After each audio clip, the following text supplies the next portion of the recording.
ขึ้นบ้านอยู่ที่นี่เดียวนักหนาอ่ะสบายดีพี่น้องเอาหัวเจ้าแล้วไอ้เบิดมานั่นพี่น้องมาหลับสับพี่น้องมาหลับสับมา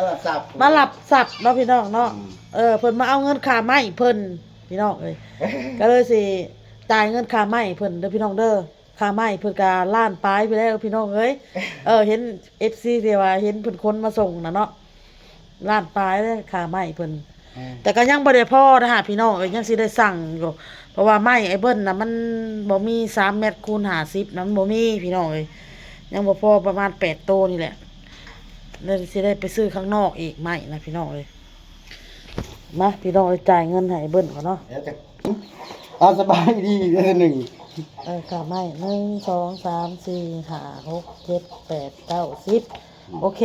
แล้วก็มีพิเศษอีกเดี๋ยวให้อีก6,000ลืมละบ่มีซ้ำ6,000นะเนาะ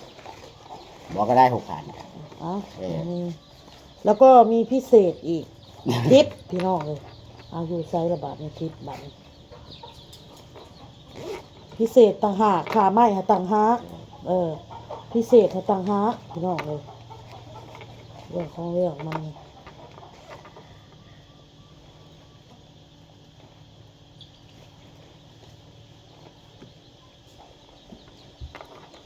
อยู่ไซส์บาทตะกี้กูลงไปหน้ากูไปได้ไหมแล้วก็จะง่ายทางไปกูลงไปพูดหอดบ่แต่หอดหน้าคุณนี่มันเป็นทางวะ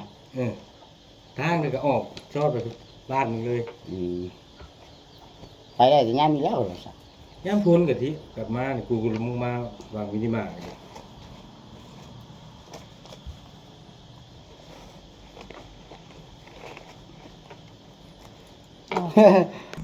ตกใจอยู่ตั้ง3,000 บาทก็มีเงินของอีเมะนำใดนี่ฮะแม่กันนั้นแล้ว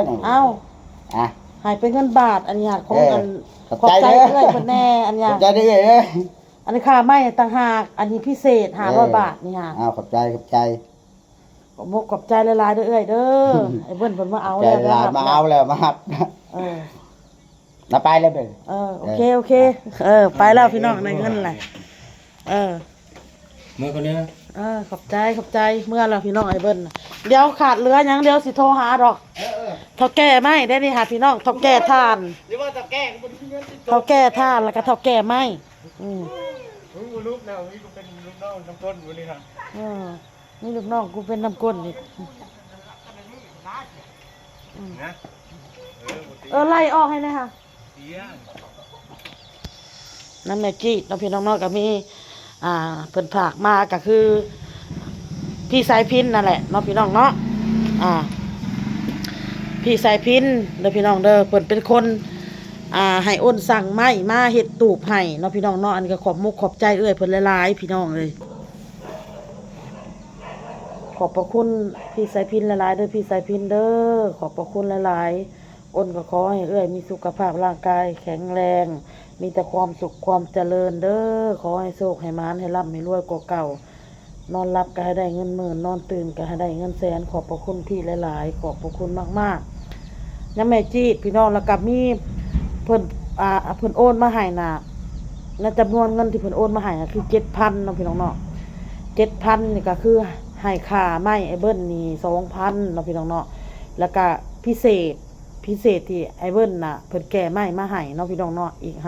500นี่ก็คือน้ำจิตน้ำใจเพิ่นเด้อพี่น้องเด้อแล้วก็ให้แม่จีด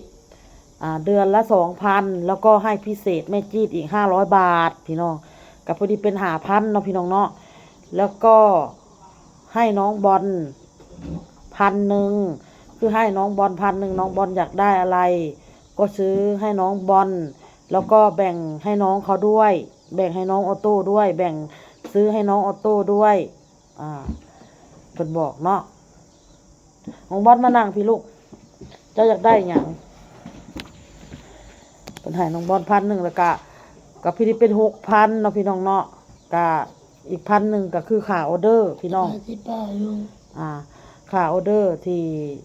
เพิ่นอุดหนุนอ้นมาแล้วก็มีไข่น้ำเนาะพี่น้องเนาะให้เพิ่นให้อ้นซื้อมามื้อก่อนนั่น2แตะเนาะพี่น้องเนาะ ก็สิหมดแล้วล่ะพี่น้องแล้วก็เพิ่นเพิ่มมาให้อีกในจำนวนที่ในออเดอร์ที่ 1,000 นี่เนาะพี่น้องเนาะแล้วอ้นก็สิไปซื้อไข่มาเพิ่มอีกแตะหนึงพี่น้องแล้วก็มันเป็น3แตะพี่น้องเลยเพราะว่าอ้นซื้อเพิ่นให้อ้นซื้อก่อนหั่น2แตะเนาะก่อนหน้านั้นน่ะ2แตะแล้วมาเพิ่มอีกแตะหนึ่งเป็น3แตะในจำนวนเงิน 1,000 ส่วนที่เหลือก็เป็นออเดอร์ของอ้นพี่น้องออเดอร์ที่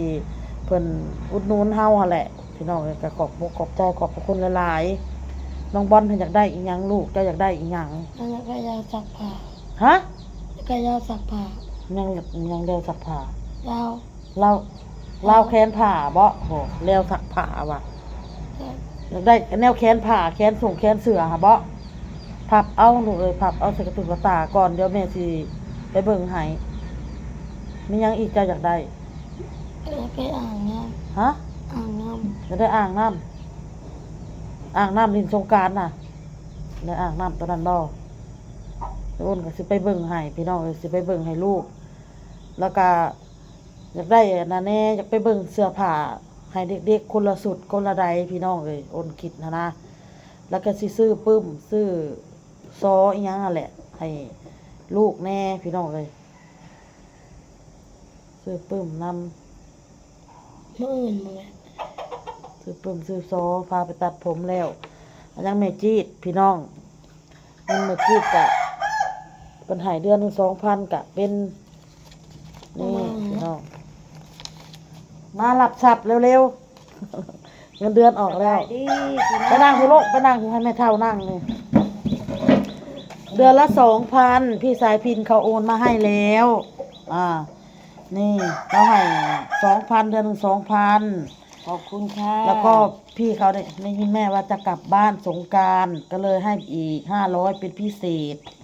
ขอบใจหลายๆเด้อสุขภาพแข็งแรงร่ำรวยเด้อให้รวยให้ปังเด้อให้เจ้าสุขให้เจ้ามันให้เจ้าร่ำให้เจ้ารวยให้เจ้าหังให้เจ้ามีเด้อให้บุญคำนำสู้เด้อไปบ่ให้ค่ามาบ่ให้ของเด้อให้รวยๆปังๆข เสร็จ อบ ยัง ใจ ก็ ห ให้ ลา ราบ ย ลื่นเด้อพี่เด้อขอบพระคุณหลาย ๆเข่าก็ดินน้ำเด็กน้อยแค่นั้น ๆเจ้าก็ลงได้แม่อ่างนะมันใหญ่แม่เอ้ยมัน2 เมตรคูณ โอ้เห็นแล้วนะ มันใหญ่ ว่าให้ไพ่ว่าล้ำต่อเฮ็ดละละเล่นเขาซื้ออยู่ดอก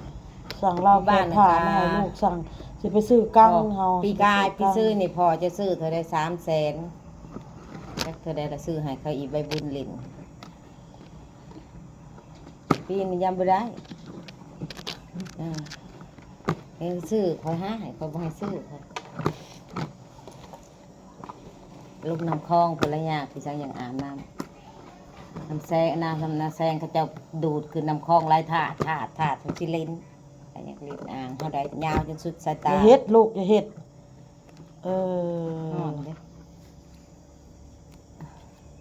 แล้วก็ขอบใจหลายๆเด้อพี่เด้อขอบใจหลายๆมาเอาข้าวไม้แล้วเมื่อแล้วได้เงินแล้วก็เมื่อแล้วมากับลูกพี่เพิ่นว่า สะจีเมื่อไว้เนี่ยหาอีอ้นมันหาเงินมันบ่เห็นเสีย3,000 บาทบ่ ไปเพิ่นไปเห็นเจ้าอยู่ไส นี่เห็นนี่ทางเข้ามานี่แหละ เอากับเงินบาทก็เอามาให้เจ้ากับอันนั้นแหละเงินกีบเนี่ยเฮาสิได้ใช้อยู่เฮาก็เลยแลกพี่น้องข่อยก็เลยแลกเงินกีบแล้วข่อยสิได้ใช้อยู่หาแล้วก็บ่เห็นหาแล้วก็บ่เห็นแม่หาเงินเงินเหี่ยแล้วบ่เงินเสียเงิน 3,000 เอามาเอาเงินมา 3,000 มาเมียนนะ อันนั้นบ่เบิ่นเว้าอยู่นี่ แล้วก็ ไปเห็น ส่วนนั้นก็ เห็นอยู่ไสบัดน่ะ ก็เห็นในกระเป๋านี่ล่ะหาไปหามาแล้วก็เห็น ไอ้เบิ้นน่ะตัวเจ้า นะไปเมื่อหาเงินซอยอ้นนี่หาเงินอ้นบ่เห็นเสีย เจ้าอยู่พุ่นแม่นบ่ แต่อยู่เฮืออ้นพุ่น คอยเอาเงินไปให้ค่าตามเป๊ปซี่ซะหน่อย ติดขานั่นติดขาเป๊ปซี่ซะหน่อยไปเอาเงินไปจ่ายเหล้าพี่น้องเอ้ยข้าวต้มขนมเด็กๆนั่นแหละเงินออกแล้วก็ไปจ่ายแล้วเพิ่นละบอกเจ้าละมาบ่บัดนี้ ข่อยสิมาอยู่แล้วคันประมอนละมาเด้ซะตะกี้ละมีผู้เผาเฮือนเขาอ้นบ่อยู่อาสาเจ้าจะพาเมื่อเด้อเผาเฮือนเฮาแน่เพิ่นข้างหม้อข้าวปลาแม่ช่วยเฮาพร้อมในเด้อว่ะเฮาเลยเฮามาจังเมื่อจังได๋เฮามาดอกว่ะพอดีบ่ยังบ่ทันได้มากับแม่เพิ่นมาก่อนแล้วก็ว่าจักเมื่อก็เมื่อแล้วกูมาแล้วมอนเมื่อแล้วเฮาปลาเด็กน้อยมาแล้วอยู่มอนอยู่ เขาก็ย่างมา โอเคละพี่น้อง มี เอ้ย ผู้ คลิป เฒ่า นี้ เฮื ก็ อน ได้ ให้ลาวแล้วพี่น้อง เพิ่นไปพะเลยอ้นจะเผาเฮือนตลาด ไปตลาดไปกับซะน้อยไปใช่ โอเคพี่น้องคลิปนี้ก็ได้ลาละพี่น้องเอ้ยพอกับคลิปหน้าขอบมุกขอบใจขอบพระคุณหลายๆจ้าบ๊ายบาย